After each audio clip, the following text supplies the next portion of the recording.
ჩოხატაურში ერთადერთი საკონცერტო დარბაზი ხელოვნების სასახლე, რომელიც ნინო რამიშვილის სახელს ატარებს, 2016 წელს გიორგი კვირიკაშვილმა გახსნა 3 მილიონზე მეტი დაჯდა ამ შენობის აშენება და მალევე გაირკვა, რომ ბევრი ხარვეზი ჰქონდა, წყალი ჩადიოდა და მას შემდეგ ჩოხატაურის მუნიციპალიტეტის ბიუჯეტიდან ათასობით ლარია დახარჯული იმისთვის, რომ ეს პრობლემა მოგვარებულიყო. თუმცა ირკვევა, რომ შენობას იმდენად ბევრი პრობლემა აქვს, ახლაც სახელდახელოდ აქვთ შეკეთებული სახურავი იმისთვის, რომ მთელი შენობა არ დაიტბოროს. ჩოხატაურის ვიცემერი ამბობს, რომ ამ ყველაფერთან დაკავშირებით კითხვებით ყოფილ მერს უნდა მიუმართოთ, თუმცა თავად რატომ არ მიმართა მაშინ, როდესაც ყოფილი მერი საკრებულოს თავმჯდომარე იყო, ამ კითხვაზე ჩვენ პასუხი ვერ მივიღეთ. უბრალოდ ხელისუფლების წარმომადგენლები ამბობენ, რომ გაკეთდება, თუმცა როდის გაკეთდება ეს არავინ იცის. გაცილებით საინტერესო აღმოჩნდა თავად ხელოვნების სასახლეში სტუმრობა, სადაც როგორც გითხარით და როგორც კადრებში ხედავთ, სახელდახელოდ აქვთ სახურავი შეკეთებული და არ არის გამორიცხული ვინმეს იქ გამლელ პირს და დღის განმავლობაში ძალიან ბევრი ადამიანი გადაადგილდება, თავშიც კი დაიცეს, თუმცა ხელოვნების სასახლის დირექტორი იმის ნაცვლად, რომ კითხვებზე პასუხი გაგვცეს, უბრალოდ გარბის თანამშრომლები კი ამბობენ, რომ თურმე არა წყალი არ ჩადის ამ შენობაში, არა და საპირისპიროს ამ ადასტურებს გადრებიც. ნათია, შენ ხო ხარ კულტურის სახლის დირექტორი? რას ქვია ერთი წუთი? რა არ გცალია შენობა, რომელიც მილიონები დაჯდა წყალი ჩამოდის.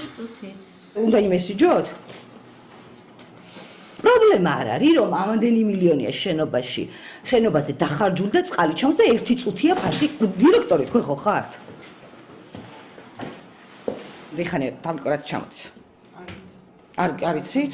არ ჩამოდის? თქვენ დიხანე რა წყალი ჩამოდის ზემოთ. წყალი ჩამოდის და ვიცი ხოლმე. არ იცით ზემოთ ახაც წყალი რო ჩამოდის, ახაც ჩამოდის. არა? ჩამოდის წყალი. იცით? რატომ ჩამოდის უკვე მერამდენად ამდენი მილიონი დაჯდა ეს შენობა და თუ მოიკვლიეთ წინ პერიოდში რო გააკეთეს, ვინ გააკეთა, რატომ გააკეთა უხარისხოდ? არის ხანმოკლევია. ეხლა გავაკეთე. იმიტომ რომ ამ ეზოც გასაკეთებელი 4 მილიონი დაჯდა ეგ შენობა. იმის შემდეგ 1000-ობით და 100.000-ობით ლარი დაიხარჯა. არ ვიცი ახლა 15 წლის წინ აღარ იხარჯა. ხო, მაგრამ ვიცი მერი ხარ, ხო? ხო. და ახლა არ უნდა მოგეკითხათ, რომ კიდე თანხას ხარჯავთ რატო? მიკითხეთ ეგ ვის? კუჭავს და გაქცევს. კუჭავს რატომ უნდა გკითხო? ბაზროს ხო გაკითხო. რვინ, ირაკლი კუჭავას დროს? ხო. და ირაკლი კუჭავას ვკითხო, რატომ ჩადის წყალი? ჩოხატაურის ყოფილი მერი ირაკლი კუჭავა, როგორც გითხარით, მერობის შემდეგ ის საკრებულოს თავმჯდომარე იყო 4 წლის განმავლობაში. ჩვენ ვეცადეთ მასთან დაკავშირება.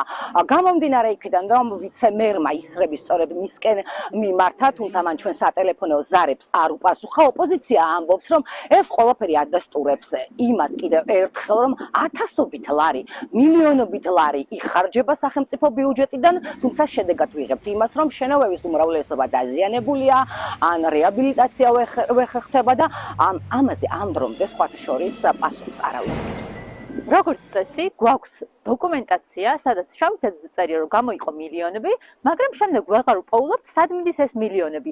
ან არაფერი კეთდება, ან როგორც ამ შემთხვევაში არის, გაკეთებაზე უარესი ხდება, ჩამონგრეული არის და თავზე ენგრევათ ადამიანებს წყალი ჩაძდით, მაგრამ ეს ადამიანები სამწუხაროდ ხმას არ ამოიღებენ, იმიტომ რომ ბიუჯეტზე არიან მიბმულები და ხალხის ფული ესე ცალსახად ვხედავთ, რომ გადაყრილი არის წყალში, სინამდვილეს ქოცების ჯიბეში, მაგრამ ახალი პრაქტიკა აქვს, რომ ეს ახალი ტრენდი აქვს რაღაცნაირად, რომ ეს ყველაფერი, რაც კი აქამდე ცუდი ხდებოდა ამ 13-14 წლის მანძილზე, უნდა დაბრალდეს შიდა ხელისუფლება, რომ შეეცვალათ 1 წლის წინ შეცვლილ ქოცებს. დღეს აღნიშნულ შენობაში წყალი ჩადის და დამატებით ფინანსურ რესურსებს მოითხოვს მისი შეკეთება და რეაბილიტაცია. ეს ყველაფერი არის ადგილზე იმ მაღალი კორუფციის მაჩვენებელი, რაც ჩოხატაურში წლებია ხდება და არავინ ამ მიმართულებით ხმის ამოღები არ არის.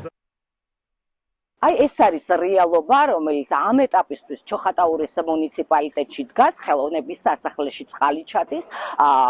თანამშრომლები ცდილობენ საკუთარი ძალებით მოაგვარონ ეს პრობლემა, ბიუჯეტიდან თანხები იყოფა და როგორც ისმენდით, ამ დრომდე ამ ყველაფერზე პასუხისმგებელი პირი არსად ჩანს და აქვე მინდა მაყურებელს შევახსენო, რასაც ჩვენ არაერთხელ ვაშუქებდით, რომ ესეთი ტიპის პრობლემა ბოლო წლებში თითქმის ყველა აშენებულ შენობაზეა, თუმცა გავსად კულტურის სახლისა ამ თემასთან დაკავშირებით კითხვებს არც ერთი უწყება კომპანიებს და ხელისუფლების წარმომადგენლებს არ უსვამს.